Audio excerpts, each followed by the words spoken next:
भारत में कौन से वेस्टर्न देश के स्टाइल फाइटर जेट F-35 ने लैंडिंग की है एंड इसको ईरान के साथ जोड़कर क्यों देखा जा रहा है? भारत ने इजराइल के लिए कौन सी मीटिंग को स्किप कर दिया जिसमें रशिया भी शामिल था? एंड ईरान से भारतीय लोगों को रेस्क्यू करने के लिए इंडियन एयर फोर्स की बात क्यों हो रही है?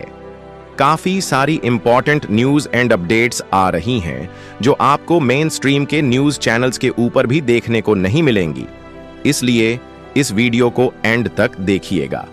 सबसे पहले बात करते हैं ईरान और इजराइल के बारे में, क्योंकि यह दोनों देश अभी भी एक दूसरे के ऊपर लगातार हमले कर रहे हैं। आप यह कुछ विजुअल्स देखिए, ये सभी ईरान से सामने निकल कर आ रहे हैं। रिपोर्ट्स के मुताबिक इजराइल डिफेंस फोर्सेस ने अब ईरान की रिफाइनरीज, राजधानी तेहरान में स्थित इंटरनेशनल एयरपोर्ट और ईरान की सबसे बड़ी गैस फील्ड साउथ पारस गैस फील्ड को भी टारगेट करना स्टार्ट कर दिया है। ईरान की जो टोटल गैस कंजम्पशन है उसका 66% हिस्सा यहीं से आता था, इसलिए इजराइल का साउथ पारस गैस फील्ड और ऑयल रिफाइनरीज को टारगेट करना यह सिचुएशन को और भी एस्केलेट करने जैसा है।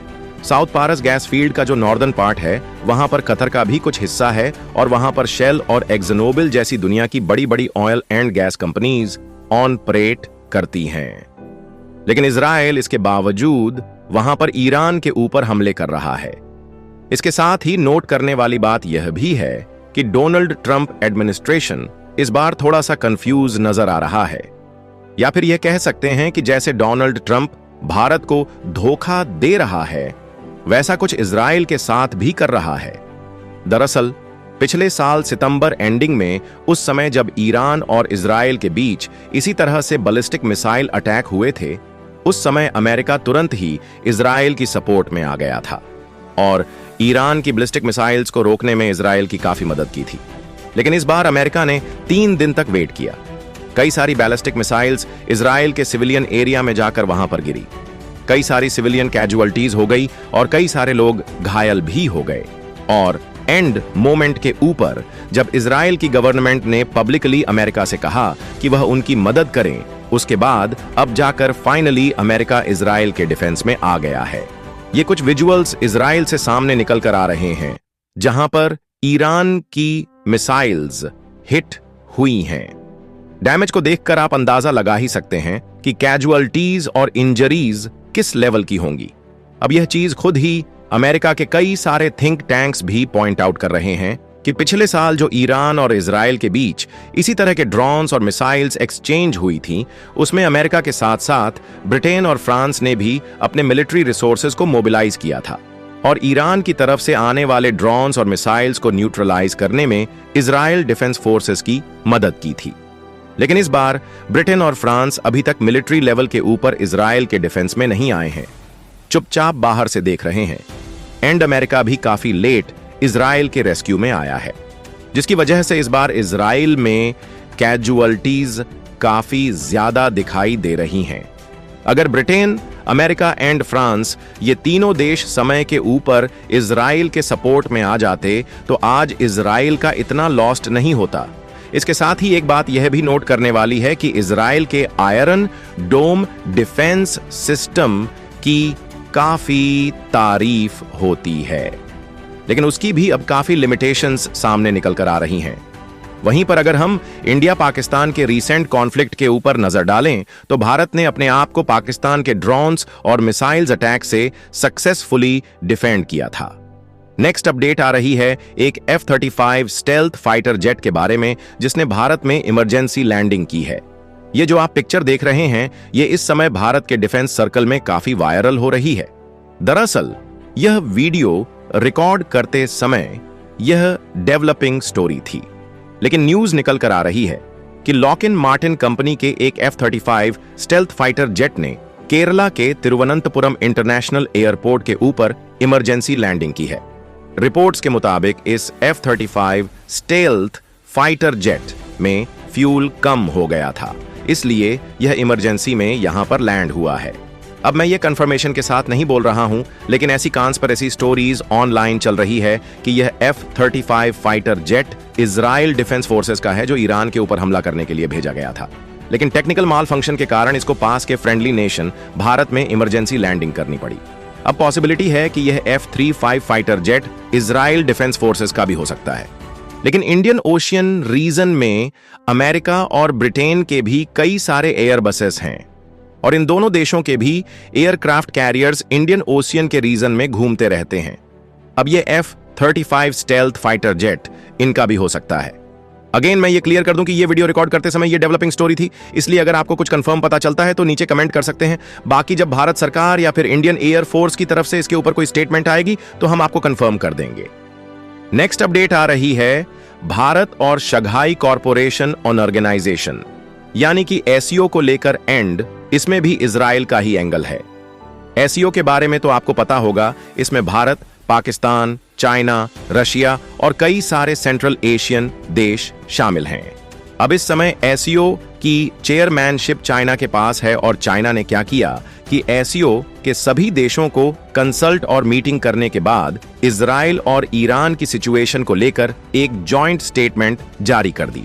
अभी स्टेटमेंट में एससीओ ने कहा कि शंघाई कॉरपोरेशन ऑन ऑर्गेनाइजेशन के सभी मेंबर देश मिडिल ईस्ट में बढ़ती टेंशन को लेकर काफी गहरी चिंता व्यक्त करते हैं और 13 जून को इजराइल द्वारा इस्लामिक रिपब्लिक ऑफ ईरान के इलाके के ऊपर की गई मिलिट्री स्ट्राइक्स की सख्त निंदा करते हैं।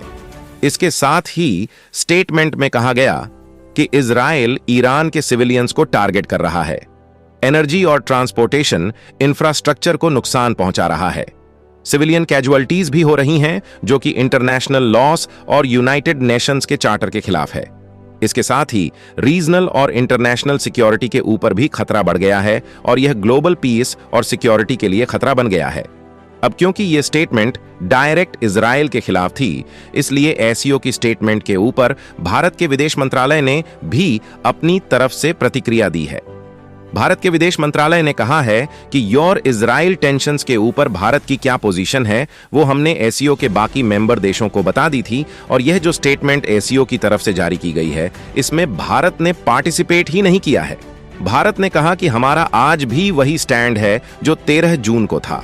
हमारा मानना है कि सभी पक्षों को डायलॉग और डिप्लोमेसी के रास्ते के ऊपर चलते हुए डीएस्केलेशन की ओर बढ़ना चाहिए। इसी को माइंड में रखते हुए भारत ने उस डिस्कशंस में हिस्सा ही नहीं लिया जिसमें स्टेटमेंट फाइनलाइज हुई है।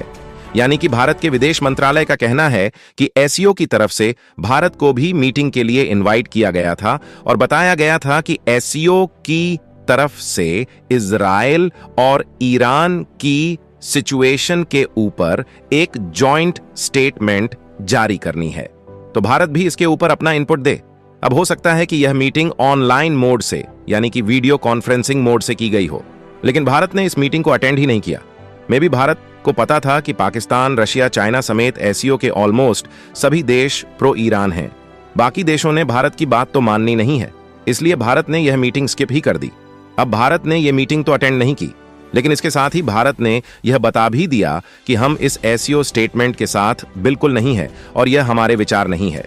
यानी भारत इजराइल के अगेंस्ट इतनी सख्त भाषा का इस्तेमाल नहीं करेगा और ना इस भाषा का सपोर्ट करता है।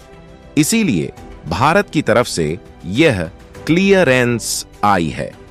नेक्स्ट अपडेट आ रही है पाकिस्तान और अमेरिका को लेकर। दरअसल आज 15 जून है और पिछले कल अमेरिका ने अपना 250वां आर्मी डे सेलिब्रेट किया था। न्यूज आ रही है कि पाकिस्तान के army chief field marshal Asim Munir को अमेरिका ने इनवाइट ही नहीं किया था। पाकिस्तान और भारत के न्यूज चैनल्स ने फेक न्यूज और प्रोपेगेंडा फैलाने की कोशिश की थी, या फिर यह भी कह सकते हैं कि भारत की नाराजगी के बाद अमेरिका ने यह प्लान ड्रॉप कर दिया था, क्योंकि एंड मोमेंट तक अमेरिका ने भी यह कंफर्म करके नहीं बताया था कि उन्होंने आसिम मुनीर को इनवाइट किया है या फिर नहीं। वैसे रीजन जो भी हो, लेकिन इंपॉर्टेंट बात यह है कि जनरल आसिम मुनीर अमेरिका के 250वें आर्मी डे के ऊपर चीफ गेस्ट नहीं था। नेक्स्ट अपडेट आ रही है ईरान में फंसे भारतीय स्टूडेंट्स को लेकर। आपको याद होगा पिछले कल मैंने आपको बताया था कि ईरान में भारत के हजारों स्टूडेंट्स फंस गए हैं। अब क्योंकि इजराइल ने ईरान के इंटरनेशनल एयरपोर्ट के ऊपर भी हमला कर दिया है एंड इस समय ईरान में सभी डोमेस्टिक और इंटरनेशनल फ्लाइट्स पूरी तरह से बंद हो गई हैं, इसलिए भारत के स्टूडेंट्स जो भी ईरान में प्रेजेंट है वो वहां पर पैनिकिंग कर रहे हैं और भारत सरकार से रिक्वेस्ट कर रहे हैं कि उनको जल्दी से रेस्क्यू किया जाए। और जैसे यूक्रेन से भारतीय स्टूडेंट्स को निकाला गया था, वैसा ही कुछ ईरान से भी इवैक्यूएशन प्रोसेस चलाया जाए। अब स्टूडेंट्स को मिलाकर भारत के तकरीबन 4000 लोग इस समय ईरान के अंदर प्रेजेंट हैं। इसमें से 1595 स्टूडेंट्स तो तेहरान यूनिवर्सिटी में ही फंसे हैं।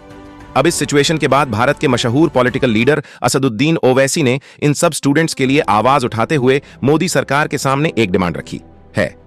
ओवैसी ने भारत सरकार और विदेश मंत्रालय से रिक्वेस्ट की है कि यह सब भारत के लोग हैं और ईरान के साथ साथ इराक में भी सिचुएशन काफी खराब है और वहां भी भारत के 183 पिल्लगिम्स फंसे हुए हैं। इन सबको भारत सरकार इवाकुएट करके सेफली भारत लाए। ओवैसी ने कहा है कि इन सबको अर्जेंट इवाकुएशन की नीड है, इसलिए भारत सरकार तुरंत ही कुछ करे। अब मसला यह है कि ईरान और इराक दोनों कंट्रीज की स्पेस इस समय सिविलियन एयरक्राफ्ट के लिए क्लोज्ड है, इसलिए दो ही ऑप्शन बचते हैं। या तो इंडियन एयरफोर्स के विमान को भेजना पड़ेगा या फिर नेबरिंग कंट्री में बाय रोड ले जाकर वहां से एयरलिफ्ट करना पड़ेगा। लेकिन ईरान, इजराइल और ईरान की सिचुएशन देखकर तो इंडियन एयरफोर्स के एयरक्राफ्ट को भेजना यह काफी रिस्की प्रोसेस लग रहा है। आपको क्या लगता है कि ऑनगोइंग कॉन्फ्लिक्ट के बीच इंडियन एयरफोर्स को इवैक्यूएशन के लिए भेजना क्या यह सही होगा? हाँ या फिर ना? नीचे कमेंट करके अपनी राय जरूर बताएं। नेक्स्ट अपडेट आ रही है भारत और चाइना को लेकर। न्यूज निकल कर आ रही है कि भारत के डिफेंस मिनिस्टर राजनाथ सिंह जी इस मंथ के एंड में चाइना जाने वाले हैं। दरअसल चाइना में एससीओ देशों के डिफेंस मिनिस्टर्स की मीटिंग होनी है, जहां पर सभी एससीओ कंट्रीज के डिफेंस मिनिस्टर वहां पर प्रेजेंट होंगे और इसके लिए चाइना ने भारत को इनवाइट किया है। इसी मीटिंग में हिस्सा लेने के लिए राजनाथ सिंह जी चाइना जा रहे हैं। नोट करने वाली बात यह है कि साल 2020 की गलवान घाटी की घटना के बाद राजनाथ सिंह जी पहली बार चाइना के दौरे के ऊपर जाएंगे और चाइनीज